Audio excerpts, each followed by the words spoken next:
Welcome to the Fredrickson Health Show, highlighting expert practitioners from health, fitness, injury prevention, functional medicine, and integrative medicine.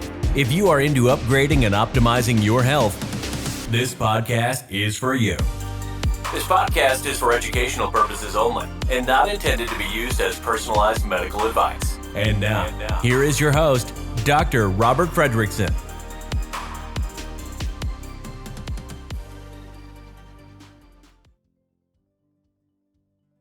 Hello, everyone. Welcome to another episode.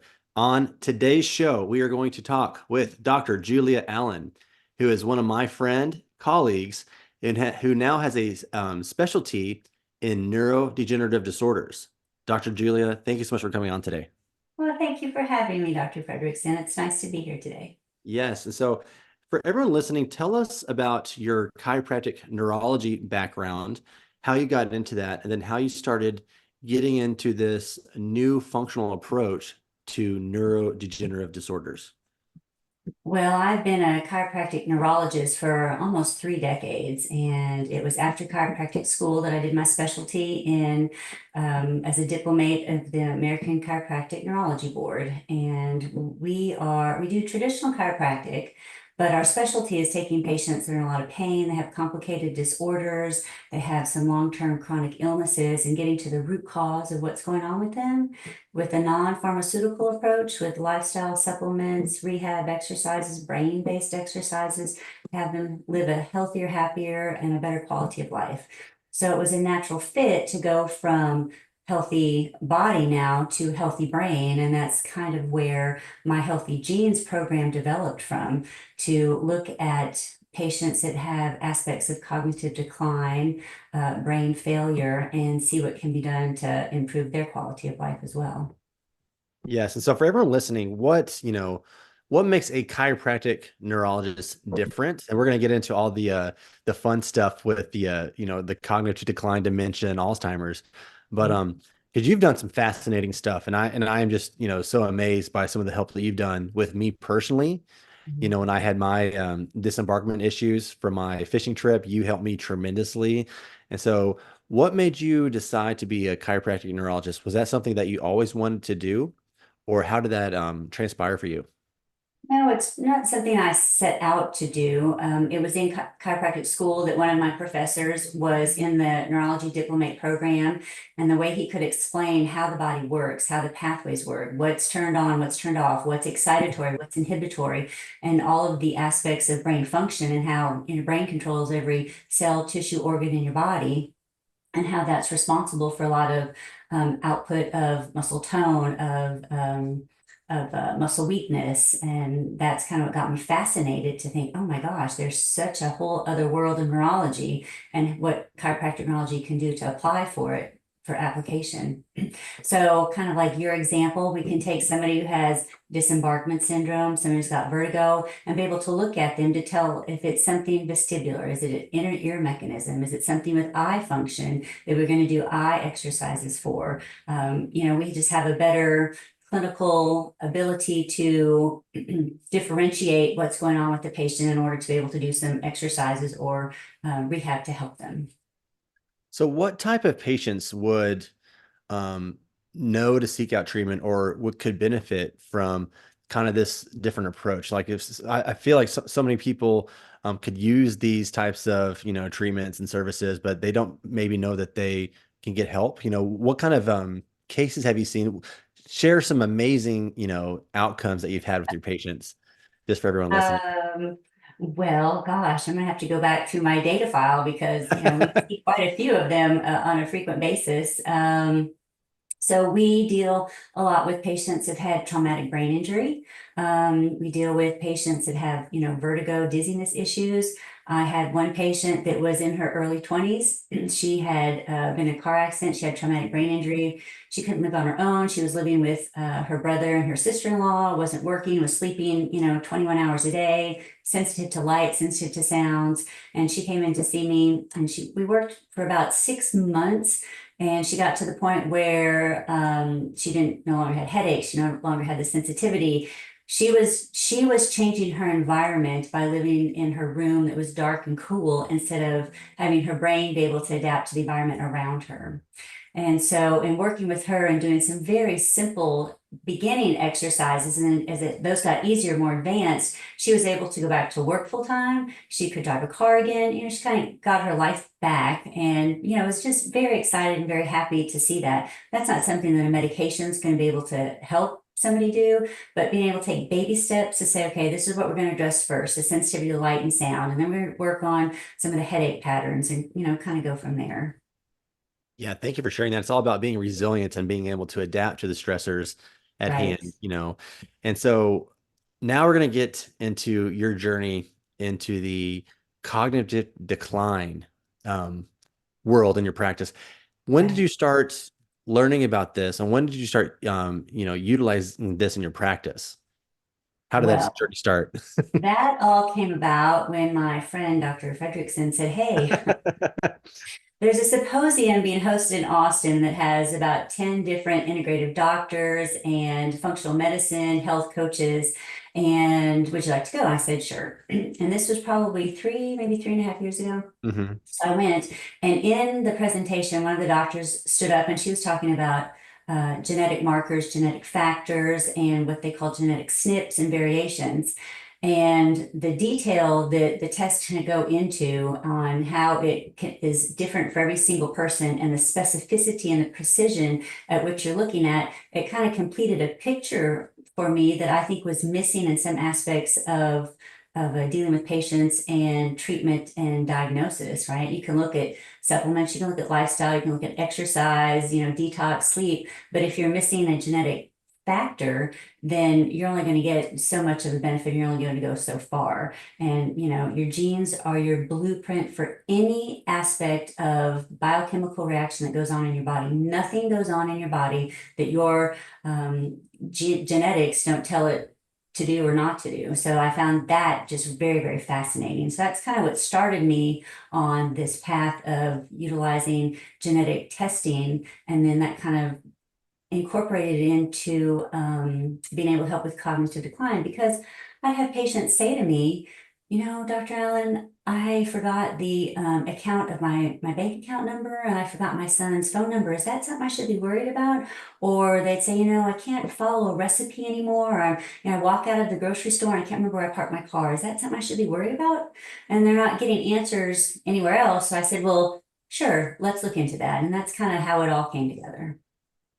Yeah, and so it was, so I was so grateful that you were able to come, because I believe that was in the middle of the pandemic. I think it was So, 2020. It was like one of the first events they had done, right. since all of the madness had started back then. And so yeah, and I've just watched you grow in this field, and you're doing so much, so many great things with your patients. And so, everything you just mentioned, not knowing the ingredients to a recipe, like losing where you parked your car. I feel like I might have some issues. So, but those are just, great examples of like early warning signs. Right. What other kind of early warning signs should people, maybe have cause for concern, and maybe they should get this addressed? What other things should people be looking for? Right. Well, we've done a very good job in medicine in educating patients about early screening and early prevention and tests. So you look at colon cancer, you look at breast cancer, you look at cardiovascular disease, right? We've done a wonderful job of educating people about get tested for, get screened for, to make sure that there's no problem. If there is a problem, we can address early. We don't really do that much for Alzheimer's or cognition. In fact, society in Western medicine has us believing that certain aspects of cognition, osteoporosis, different things are just inevitable part of aging. And, you're just going to have to learn to live with it or take this medication for life. And the research is showing that's really not the case. So, you look at Alzheimer's disease. It is the third leading cause of death in the United States behind breast cancer and cardiovascular disease. Those types of diseases on the decline, but Alzheimer's has increased 141% in the last 20 years, right? Wow. So some of what we say are early warning signs or risk factors, some providers and healthcare practitioners would say, well, it's not that big a deal, when it really, really is. So there's certain phases that you have with Alzheimer's disease and dementia. And I will tell you that I get a little geeky about this sort of stuff. So if I get a little too deep into it, a little too geeky, just, reel me back in. But I love, love, love talking about the subject because I like to educate people on it, because I think a huge part of society is missing this. So there's a pre-symptomatic phase before you get into a subjective cognitive impairment. And SCI is where you, as the patient, start to notice little things like you don't remember where you parked your car, but maybe you're too embarrassed to tell your spouse or your family about it, or you forgot a phone number, or you feel overwhelmed with, if you have a bunch of things to do that day, you're a little overwhelmed with trying to get it all planned and accomplished. You see loss of executive function, so you're not as organized. And then you have trouble doing several organizing tasks in a row and executing them. So that's some of the early signs. The next phase is called mild cognitive impairment. We could say it's mild, but it really is more of a later stage of mental decline, of cognitive decline. And those you see loss of engagement with conversations, or if you're watching a sporting event, one person is not really sure what's going on and the person with them has to explain, well, that was a fly ball and they got out, or it was a touchdown. So they have trouble engaging with conversations and memory. They have loss of words, so they lose names, maybe your neighbor, or you lose objects, so you can't remember what something's called, so you'll just point to it. Those are some of the kind of early warning signs, and that's not normal, and it's not something that should just be pacified and played off as, well, it happens when you age. Yeah, thank you for sharing that. Yeah, and please get as nerdy and as detailed and I didn't scientific. say I was nerdy, I said geeky. Geeky. Please get as geeky, and I want your because you're brilliant, and I want your expertise to shine, and our listeners definitely appreciate that too. And so these are signs that people should be like, oh yeah, like that's not normal. So a lot of people will address or think, I have these issues, but there's nothing really I can do. And so you do a functional approach. You start looking at genetic markers. Can you Right. explain what kind of the genetic tests that you're doing and all the different things that are analyzed in those tests? Sure. So my approach is based on Dr. Dale Bredesen, and he actually wrote the book on, reversing Alzheimer's. And he has an entire protocol and program of which I'm RECODE certified. So I took his protocol and developed my own called My Healthy Genes. And so in that, we do a bunch of very, very modern and new types of lab testing. So Dr. Bredesen was able to identify 6 subtypes of dementia or Alzheimer's. There is an inflammatory Alzheimer's. There is an insulin-dependent Alzheimer's. There's a vascular one. There's one that's called trophic factors, where you don't have enough nutrients and substances to have the brain grow.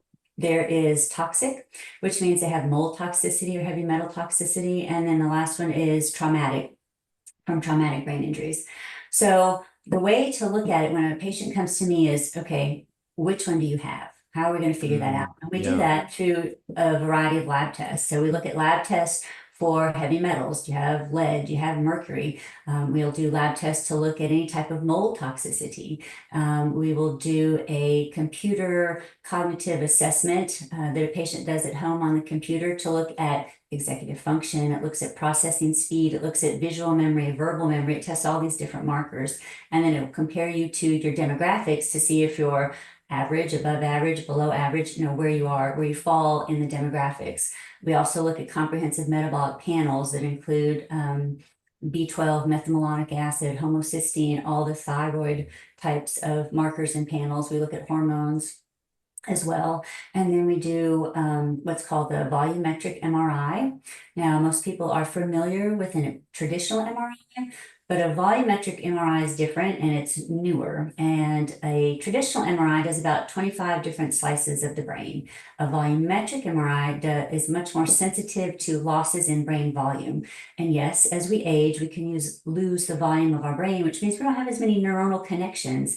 And the areas that deal with memory and learning and processing are not as strong and as healthy as they should be. So volumetric MRI will look at areas, specifically the hippocampus area, which is where you store memory, learning, and see if it's shrinking or if it's healthy and vibrant and full. And it'll tell you like a percentage. You're in the 87 percentile. Well, that's pretty good. You know, if your hippocampus is in the 87 percentile, then your prognosis is much better than if you're in the 19 percentile. That means you have a lot more work to do.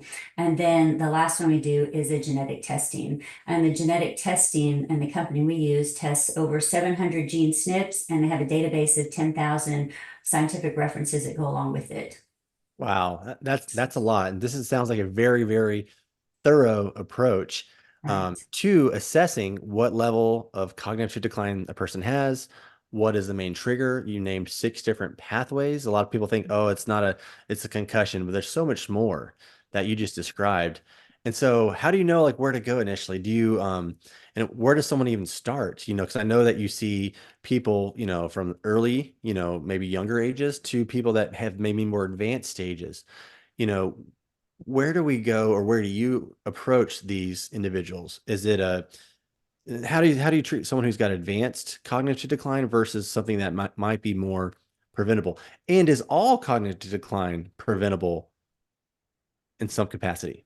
Yes, I think cognitive decline is preventable. I think that's where we come in. I come in as an educator, say, look, there are ways to do early screening. There are ways to look at early prevention. There are ways to look at what some of your risk factors are. So when you look at genetic testing, I'm going to start by saying that not all genetic tests are created equal. You can't take most take-home tests that you do online or that you do order from, you know, Amazon or on the web. They're not diagnostic. They're not clinical enough. There's not enough crossover and there's not enough depth of information that they give you. So when you look at genetic testing, and I'll, you know, give you some examples because I think it's easier to talk about it in reality. So when you look at inflammatory markers, so when you look at genes that work on inflammatory levels, you can see if you have the gene or not. So I like to think of it as an on-off switch, but it's not totally on or totally off. It's more like a dimmer switch, right? I Is like that it analogy. up like Yeah. this or is it down like this? And we know that your diet and your lifestyle heavily influence your gene expression, right?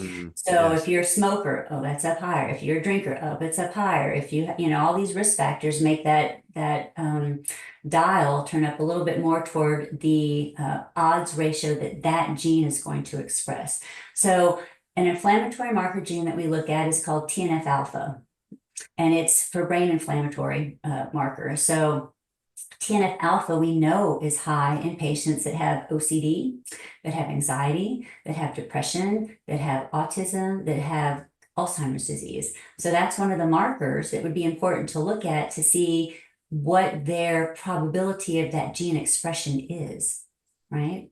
Yes. So when Yeah. so when a patient comes to see me and they're say, look, I'd like some help with some, you know, cognition. We run all of the tests that I've mentioned before. And then I start by looking at their genetic markers and their hotspots and seeing if that what's in the genetic markers is expressing in their lab work. For example, do they have the TNF alpha? Are they able to have inflammatory markers dampened? So then we look at their high sensitivity C-reactive protein and other markers. Well, that's not high. Okay, that may not be a problem for them. And then we look at blood sugar and diabetic pathways. Do they have the ability to not utilize blood sugar correctly? Well, then let's look at their A1C and let's look at their fasting blood sugar and see what those markers are, right? So there's a crossover to look at the genes to see if that is a problem with expression going on currently in their blood work. That makes so much sense. So if you have a gene that I actually have some of these genes. So and I've already kind of know, some of the inflammatory markers. So I can turn on inflammation pretty quickly, but sometimes I have a harder time kind of getting it down. Right. And so that makes sense because all my injuries, I would just swell up or, have early onset inflammation, which isn't always a bad thing. But if you don't get it to, get down appropriately, then that can be bad, obviously. Also, I want to talk about, maybe some more individual genes that people might be or should be aware of. I was going to say concerned, but maybe they should be more aware of. Like, the Alzheimer's gene. I know there's Mhm. there's not just one Alzheimer's gene, but the one that people generally refer to is the ApoE 3, 4, and 4, 4 genes. Mhm. I actually have the 3, 4 gene, and so that's kind of really shown me that hey, can't eat as much saturated fat as I used to. Maybe like the keto diets, if I'm doing it a certain way, wouldn't be as advisable for someone like me. Right. What kind of genes should be people be looking for to see if they have, and because if you have your genes, you know 'em from an early age, you can actually make a lot of actionable steps to Right. prevent some of these things later on. So yeah, Right. explain some of these key genes that you see that people should look at. Okay. So, you're right in, talking about inflammatory markers. Some people have the genetic things instead of a nice little campfire fire with inflammation, this huge like A&M bonfire, and Yes, they have a lot of tissue damage associated with that. So if you know that, then your risk, then you can say, well, I can take these interventions to help bring down my inflammatory markers. And most of what we're talking about as far as Alzheimer's disease, dementia, cognitive decline, these are illnesses, diseases that start in middle age, but they present much later. So the mm, earlier you can do any type of intervention, early type of screening for them, the better. And women especially, because they are 50% more likely to develop Alzheimer's than men are. So especially for interesting. women. Yeah, Right. So APOE4 is a big one in research as far as one of the genetic markers. But APOE4 is turned on by APOC, right? That marker mm, turns on the APOE4. APOC also turns on 1,700 other genes, right? So mm, there's not just, genes don't happen in just a single order. There's a multifaceted approach to how genes interact with your body. Some big ones to look at are your ESR1 and ESR2, which are estrogen receptors. And we think of estrogen as, a sex hormone, female hormone, but you have two huge estrogen receptors in your brain that are very important for neuroprotective benefit. What do those look like? What does your TOM40 look like? Which, is all you're looking at mitochondrial dysfunction, you're looking at oxidative stress. MMA1 looks at your body's ability to break down amyloid, right? Can your body do that? Do you have your rheostat turned up? Is that a big problem for you, or is it not so much of a problem? You have markers and genes that are going to break down amyloid. You have markers and genes that are going to empty that out of the cell. You have markers and genes that produce mitochondria. You have genes that repair mitochondria when they get damaged. So all of those are factors in what goes on, when you looking at someone with cognitive decline. Dr. Bredesen was able to, in his approach and research, show that there's about 36 risk factors that are part of Alzheimer's disease. It's complicated and it's a network of insufficiencies. It's not just one thing that causes it. Therefore, you're not going to have just one cure for it. So you look at oxidative stress, you look at mitochondria, you look at inflammation, you look at your body's ability to detox, you look at your body's ability to get rid of heavy metal, mold, and any type of toxicity. And if you don't do that well, and you don't have APOE4, your risk for cognitive decline is still high, right? but it doesn't matter sometimes whether you have the genes or not, you can still be at risk based Right, on lifestyle factors. And I know right, you mentioned a lot of genes that people are gonna be like, whoa, what is that? I'm more confused now than ever. But that just makes, seeing a practitioner, seeing a provider like you who can assess all these intricacies of the genetic makeup and make sense of, hey, like, here's kind of the way that you might be trending. Here's mhm, why we're recommending detoxification, anti-inflammatory herbs or botanicals or what have you, exercise, lifestyle management, not smoking, not drinking as much, getting right. adequate sleep. Um, for people listening, and just to try to simplify this to maybe to a listener, what are some risk factors that are modifiable that people can start doing today to help them on their journey to reduce the risk? Maybe they don't even know what the risk is. What are some Right. things that they could do today? Right. Well, I liked your example and your description of trending because you don't just wake up one day and you have Alzheimer's disease or cognition. You don't just wake up one day and have diabetes. You have signs and markers that are trending in that direction. And if you catch it early enough, you can go backwards. Same thing with cognitive decline. So if you can catch early enough, there's ways to go backwards with it. So quality of sleep, length of sleep is very, very important. Exercising 4 times a week is very important, exercising more than not, making sure that you look at detox, make sure that you're handling stress correctly, make sure that, your inflammatory markers are low. Some of the things that we think about, making sure that you're not eating a lot of saturated fats and high carbs type of meal. Make sure you get enough proteins and having good quality fats that you have as well, are some of the things that you can do now. Yeah.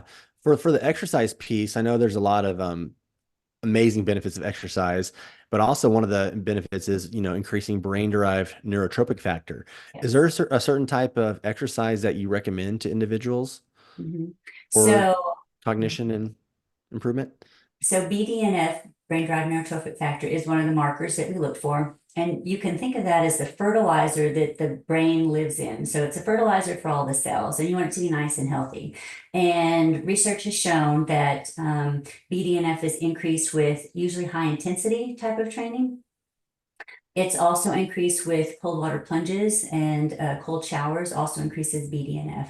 BDNF is also increased with some types of intermittent fasting as well. So those are 3 things that can be done to kind of increase the fertilizer for the environment that your brain is living in.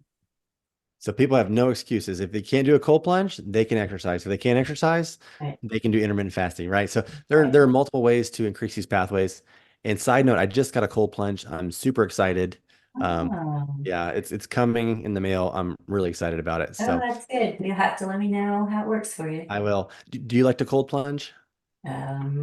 Do I like to? Well, Well, let do me you just do you do say you cold plunge? that Yeah, do you like to is everything another that another everything that helps us stay young and healthy are not always things that we enjoy or like to do, but we know that they're good for us. So I'm not a fan of the cold, but if it has its therapeutic benefits, then I'll be part of that as well. that's a great answer. That's a great answer. Thank you for sharing. Okay, so we went over some genetics. We went over detoxification pathways. Mhm. Detoxification, I want to focus in a little bit. That's such a, that's almost just a big buzzword now. People do a detox tea, they can do detox wraps, it's like I'm detoxifying. Like our bodies are always detoxifying. I don't think people realize that, but some people have more need for detoxification, some of these pathways. And you had a great analogy. And I know there's 6 detox pathways for our major pathways. Can you go over those pathways and what they mean and why they're important? Well, yes. So when you look at detox, you're right. Lots of people talk about detox, detox, detox, kind of a buzzword.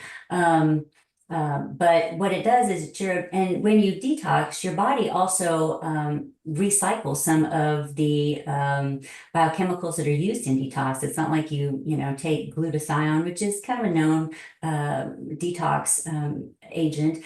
Your body recycles that sort of stuff, so it has it over and over again. There's a gene that's involved in the recycling of glutathione. Is yours good or is it bad, right? So that's another example of what we look for in the genetic testing, genetic markers. Yes. So we do have several different types. The body there's benefit SNPs as well as risk SNPs. So, right. So you can't think of it all as all good or all bad. And, your genes are the blueprint and they are what they are. They're not good or bad. You have to know what your genetic makeup is, so you know how you can modify your diet, your lifestyle. So the good is expressed and the bad is the ratio, or the odds of the bad being expressed is much less.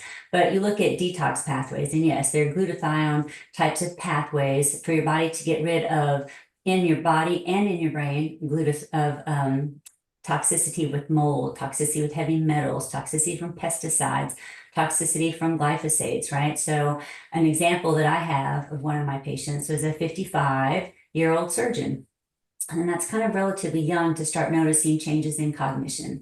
And he was past subjective cognitive impairment, and he was now in the mild because he noticed it, his family noticed it, his nurses that he was working with noticed it. So, what can be done? So we did all of his testing, looked at everything that he had, and on the weekends, to relax and kind of calm himself down, he'd go out to their property that they had and he'd goof off and play. His family didn't like to do that, so they didn't go. So we did his genetics, we did all his testing, and of the detox pathways, 4 of his were awful. They were terrible. On the weekends, he's out spraying glyphosates, doing weed killer, pesticides, all sorts of stuff. And so the benefit or the treatment to help him was, okay, you cannot do that anymore. You have to eat as much organic as you can. And then here's the types of supplements based on what the gene code was that will help you with that. And at that age, at that time, his was able to be reversed totally. So if he had waited till he was 65 or 75, it's much harder. And there's a lot more therapies that have to be added to that. Where he was at this day and age at 55, it was much easier to be able to reverse that for him. Yeah, that's a great example of catching it early, finding out why does he have these toxicities, and it was because of all the things he was spraying out in the yard, all the Right. pesticides and glyphosate. And Right. what markers were you looking at to see that it went down? I'm just curious. Well, he felt better. Yeah, Right. He felt better. He was remembering things. He felt, you know what? And the truth is, people know when their brain isn't working the way it's supposed to. I mean, and we may live in denial about it for a while, but people know when things aren't working the way it should. And he was one of those. I mean, he was in medicine. He knew that something was not right with what was going on with his brain, his ability to function, his ability to earn a living and do what he loves to do. Yeah. yeah. I mean, anyone listening, I mean, just think about a time you didn't get as much sleep as you needed. Think about the Right. next day, was your brain functioning how it should? I know if I get an hour or two less sleep than I need, I'm a zombie. I am Right. not firing on all cylinders. So it definitely affects us. And so I know he had an individual approach, but what type of supplements did y'all use for his detoxification? We Or- use glutathione, we use sulforaphane, we use pycnogenol, which is also good for inflammatory markers. Um, Off the top of my head, those were some of the top three we used. Yeah. So to ask a different type of question, and if you could go back in time now, knowing what you know, Mhm. what would you do differently if you could go back, 20 years back into your chiropractic neurology practice with all this knowledge that you now have? How that, what would you have done differently? Um, Being able to have the genetic type of testing 20 years ago would have helped with very precise precision treatment tailored specifically for that patient, right? So if I'm working with someone that's had traumatic brain injury, I can look at inflammatory markers and I could look at genetic markers for inflammation to see, very similarly, do they have this huge, big over response of inflammatory markers? Is there something else going on with tissue damage? And you'd probably be able to get them better, faster, with very specific supplements, not, well, when you try this. It wouldn't be trial and error. It would be a little bit more customized to Predictable. what that, Yeah. Yeah. right, customized to what that patient needs. So it'd be very precise. And I know this field is, rapidly advancing with research and Mhm. technological advancements. And so it's just so cool and fun to see all the different things. Cause I know 20 years ago, like we weren't thinking about Alzheimer's and being able to prevent it as we are today. It's like, hey, like we can do a lot of, great Right, things and right, improve outcomes with these individuals. right. And on the topic of glucose, I've commonly heard, and I think Dr. Bredesen mentions, Alzheimer's kind of being like a type 3 type of diabetes. What Mhm. are the implications of blood sugar regulation in neurodegenerative decline? Right. So that's a good topic. So blood sugar regulation, right? Some people call Alzheimer's type 3 diabetes. And there is some evidence that shows insulin is very, very important.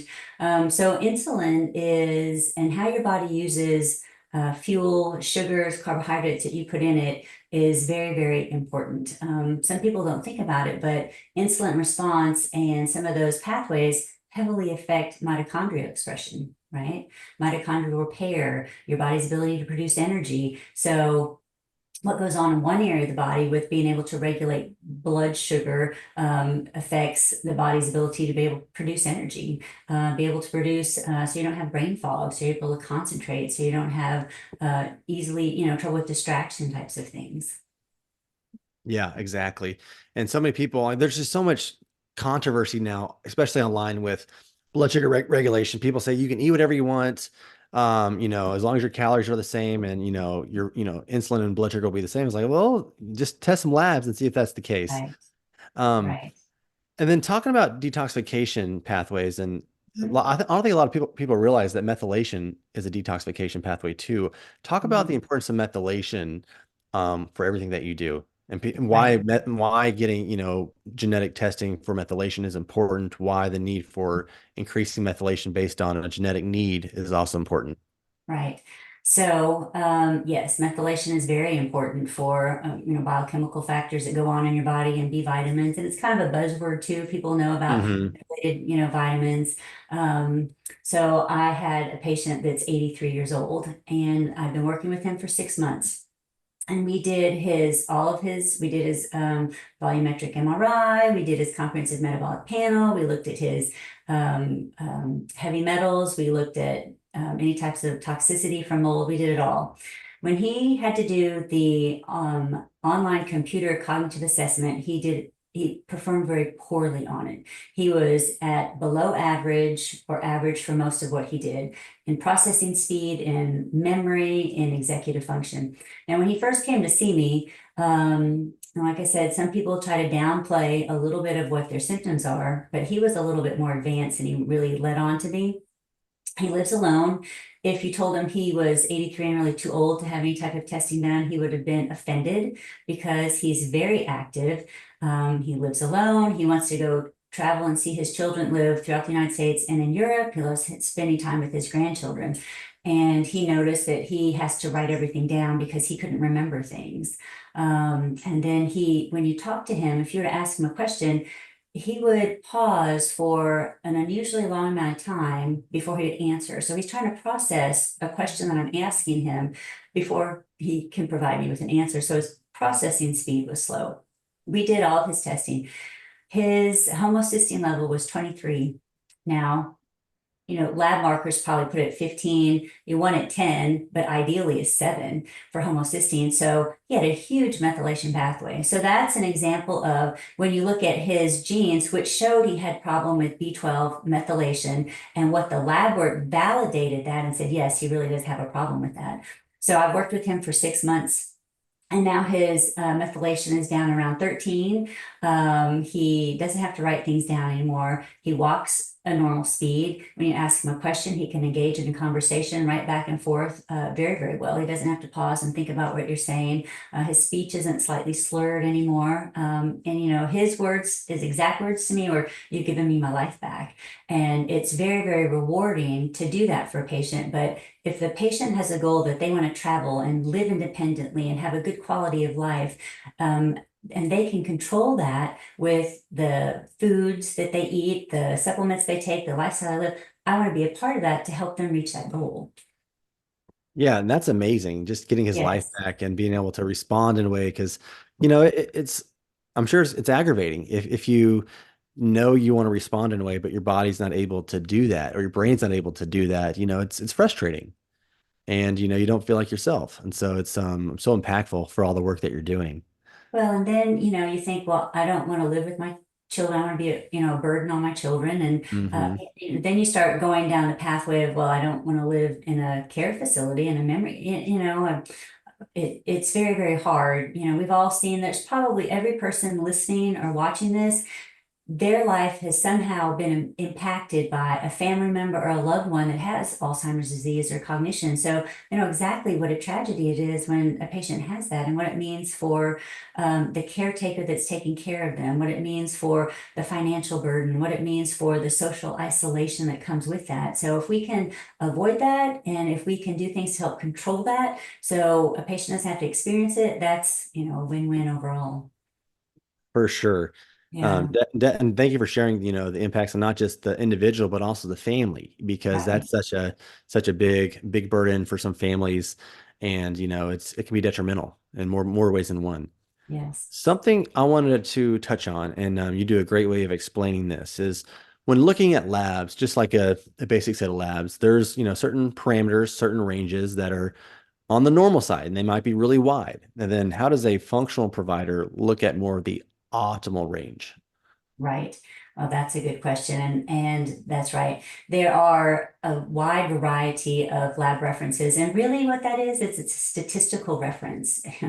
It's just a statistical reference. So look at vitamin D. So the lab range is 30 to 100, but we know optimal is around 50 to 60. So if you're at 35, you may have a healthcare practitioner say, oh, your vitamin D is fine, you're okay. But really, we know you're not, it's not normal at all, and it's not optimal. And so it sets you up for risks of, immune function and a whole slew of problems that come with that.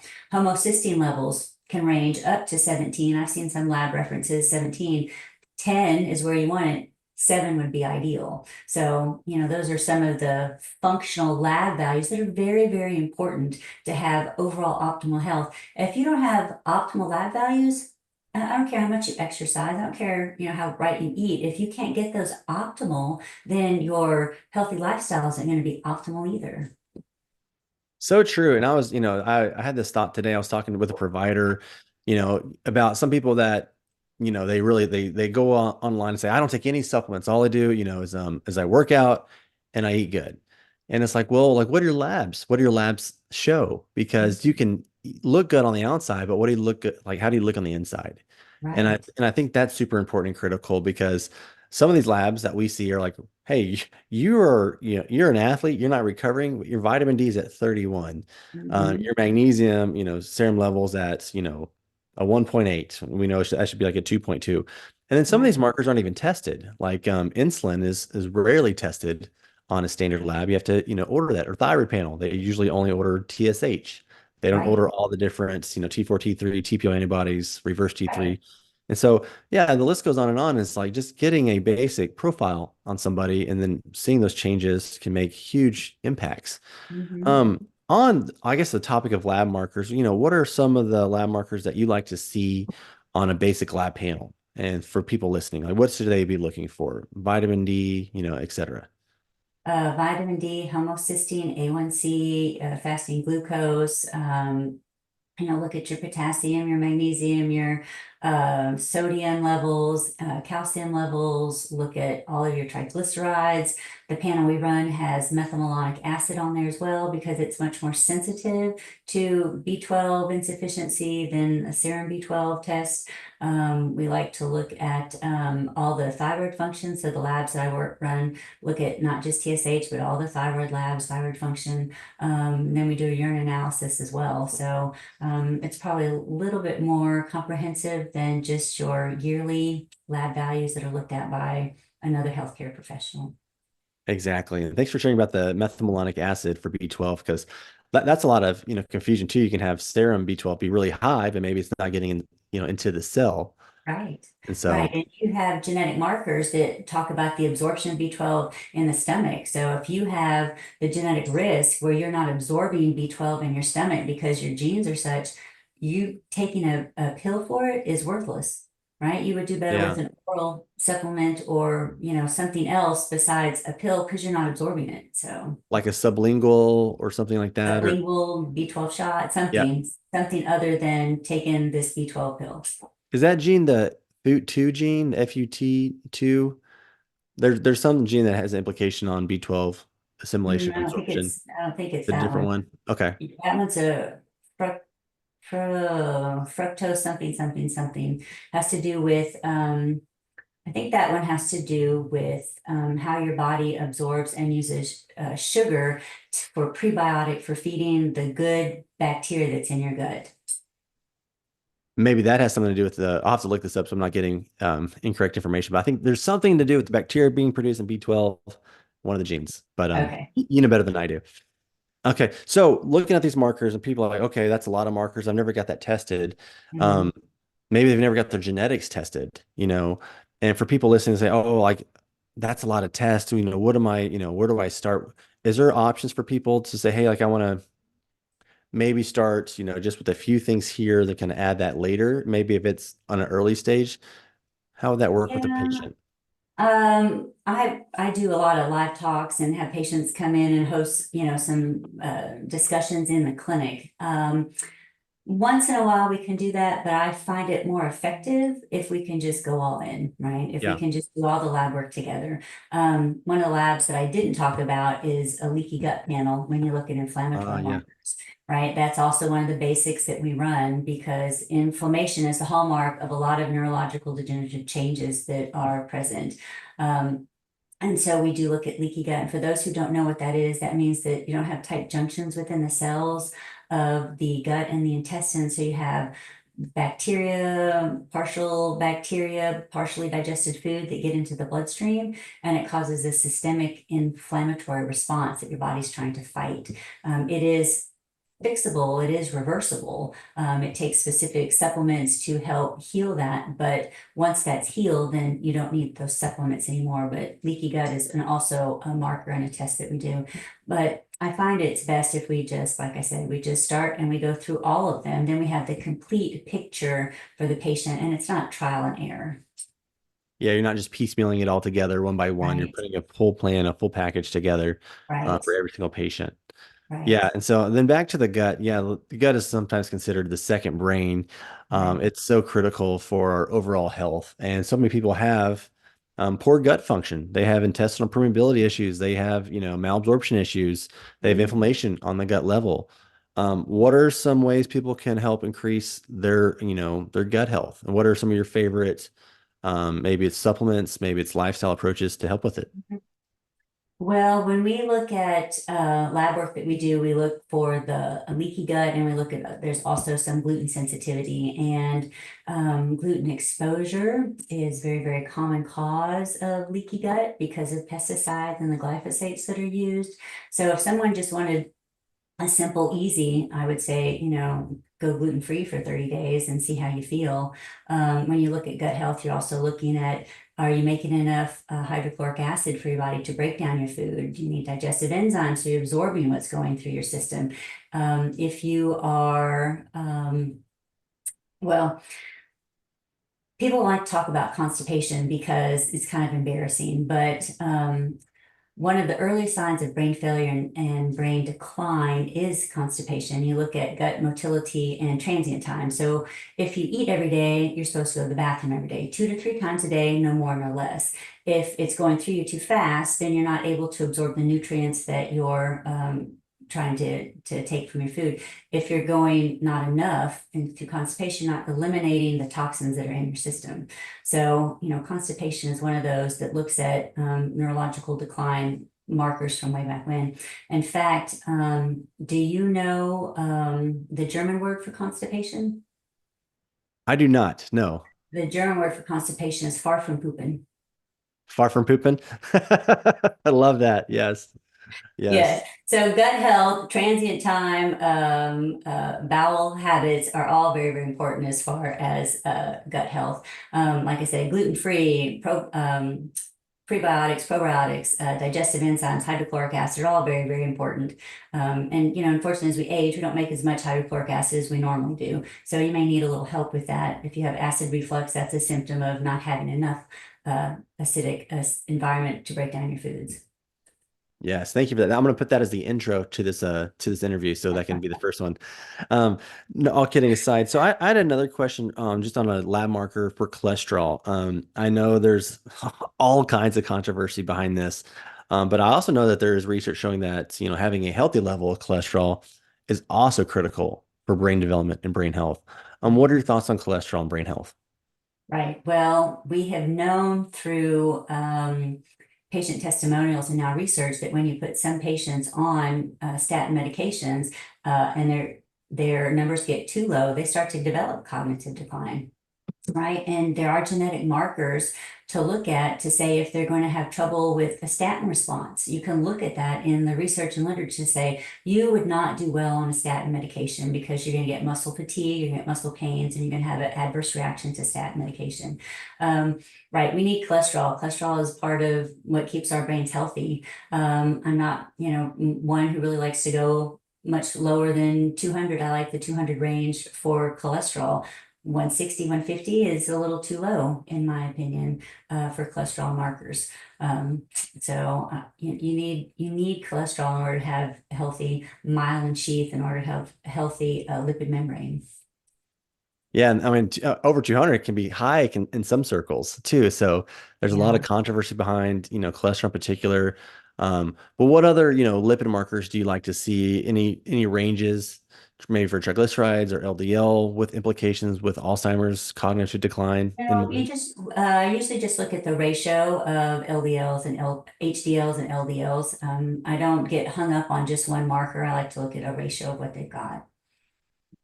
Do you ever test omega-3 indexes? No, not usually. What are your Is that thoughts on, yeah, what are your thoughts on omega-3s and brain health? Oh, I think omega-3s are very important for brain health and cognition. But then I'm going to go back to, when I do genetic tests and genetic markers, right? Do they have pathways that are very responsive to that? And they really don't have as much of need as somebody who may need more of that or less of that. So, Right. um, that's where the control for the person and individualizing the treatment is very, very beneficial for the patient. So most of what I, in my treatment and application, helping someone with cognitive issues, is that there's phases that we go through in the application. So if they have a leaky gut, if they have mold toxicity, that's something that we're going to address early on and right away. And once that is better and healing, then we can go on to this step, and this step. So we're going to look at supplements and lifestyles that are going to, get rid of the toxins, and then where they have genetic variants that need to be addressed for inflammation or B12. And then after that, then we can look at do they need essential fatty acids now? Because that was not so high on the priority list as this was. That makes so much sense. Rather than just like a blanket approach, a general approach, you're getting very specific, very individualized, maybe besides like the foundational lifestyle supplement factors, diet, besides the basics, like you're getting very precise, very individualized based on their genetics, based on their lab markers on what they actually need. Instead of saying, hey, like you need to take 18 grams of fish oil a day, we should, Right. look at your genetics and look what you're actually, what your body's able to utilize and to make it more, a more precision approach.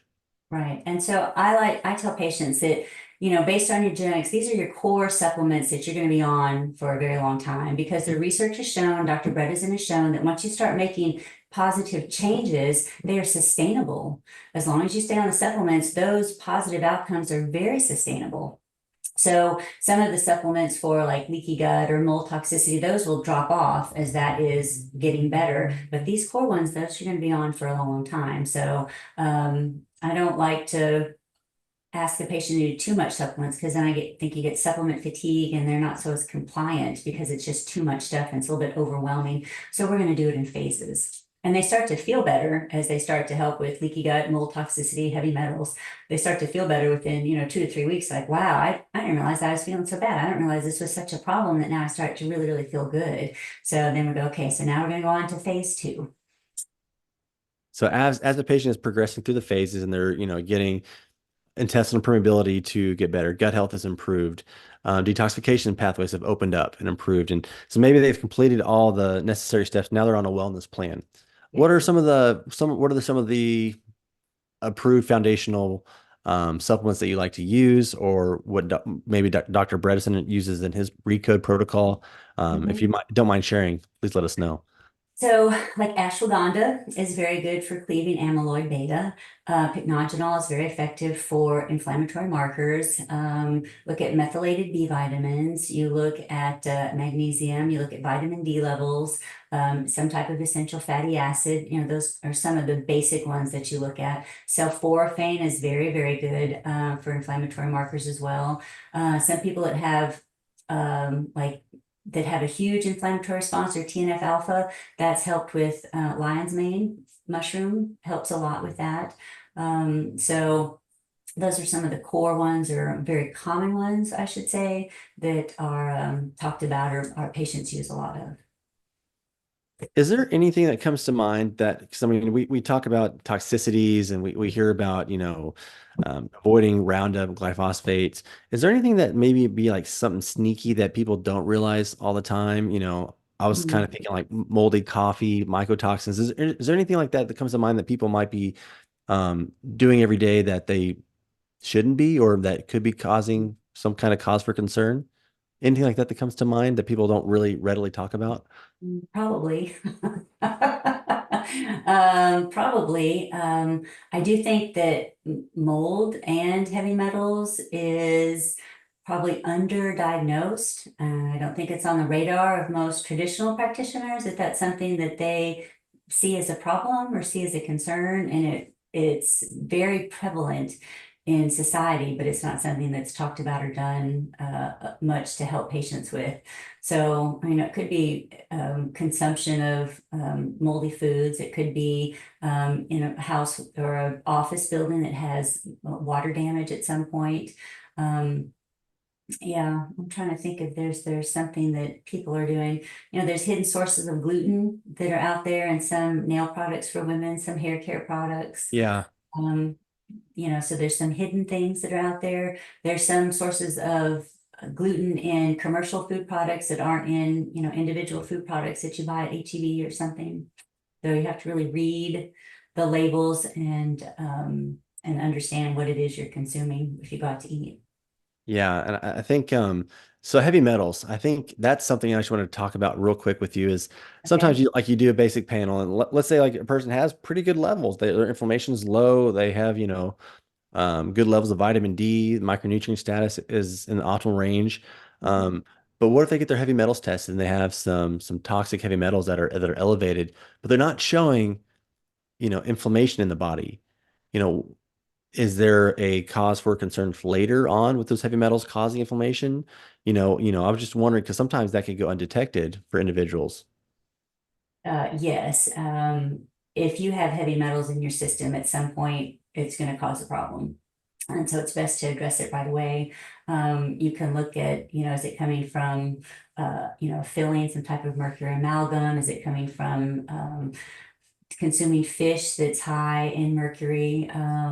If it is something from fish, then that's an easier fix than if it's coming from a mercury amalgam. Hmm. But it's a toxicity in the body, and you can say, well, it's not showing inflammation maybe on a metabolic panel, maybe your CRP is low, but if I look at your genetics and you are poor with detoxing and you have trouble clearing toxicity from molds or heavy metals from your brain, then that's definitely something that has to be addressed. Yeah, because I was just, that comes up to my brain sometimes. I'm like, well, like people's labs are normal, but we know that there could be something else going on based on the symptoms that they're expressing. So it's like, hey, like there's a bigger picture here. And, I think people say they get into this, false idea. Oh, everything's good. I'm healthy. I'm young. I'm healthy. I'm fit. But sometimes they don't know what they don't know.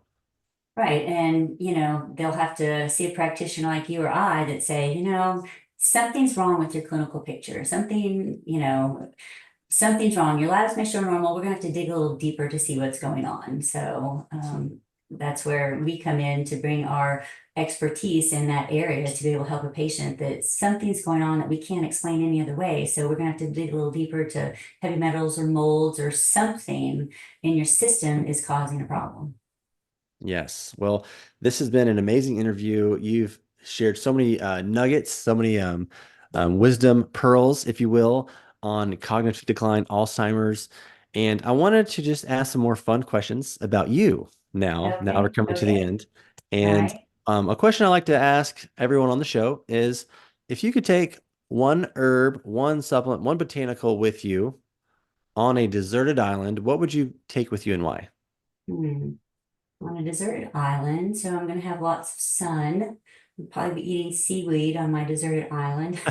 So, and fish. So I would probably take magnesium. That's my answer too. That's my answer too. Yes, yeah.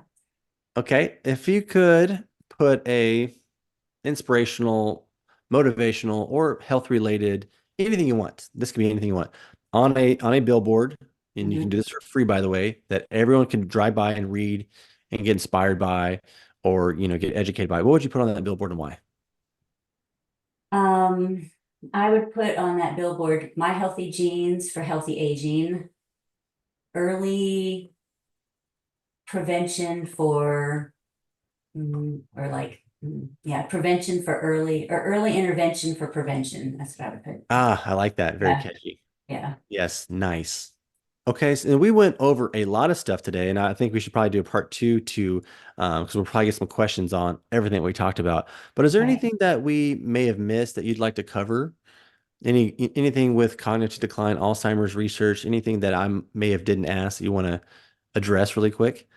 I think my take home would be being able to educate people about they have control, right? They have the ability to have gene expression, good or bad. So let's get tested to see where you are with that. Early prevention is the key, and that women have to be hyper vigilant about it because they're at, higher risk of developing any type of cognitive decline, Alzheimer's, than men are. So control, prevention, and women's health, I think, is probably my take home on any type of discussion like this. Yeah, so your genes are not your destiny. You're right. You can effectively Right. change some of them, right, with Right. epigenetics. So I like to tell people that you can outsmart your genes and we can build a better you from the inside out. I like that. That could be in the billboard too. That could be in the billboard too. Yes, that's right. I'm Yeah. gonna need 2 billboards, I think. 2 billboards, yes, for each side. Yeah, love it. Okay, well, where can people find you online? Where can they learn more about your work? Where can they sign up to be a patient? If they have, themselves or a friend or family member that might have some early signs of or advanced signs of cognitive decline, where can they find you? Right. So I am able to do this through telemedicine and virtual. So I work with patients all over, the United States and potentially all over the world. But you can go to myhealthygenes.us and that'll tell you about my program. And at the bottom is a calendar and you can pick a time and a date and we'll do a 15-minute kind of Zoom, or we can do a phone call if you don't want to do it on the computer, a 15-minute kind of discovery call to see what's going on with you and what can be done to help you. And I'm here to help you on your health journey for optimal health and helping your brain be strong all the way to the end. So that's how you would find us, myhealthygenes.us. Awesome. We'll put that in the show notes as well so people can find it down there. So Dr. Allen, thank you again for coming on today. Thank you for sharing your knowledge and expertise. It's been a really fun episode and I hope we can do it again soon. Super. Thanks so much for having me. I appreciate it very much. My pleasure. Have a great day. Thank you. Bye-bye. Thanks for listening to the Frederickson Health Show. This podcast is for educational purposes only and not intended to be used as personalized medical advice. Be sure to subscribe to this podcast so you don't miss a single episode. While you're at it, leave us a rating and review. Follow us on social media and subscribe to our email newsletter for more information.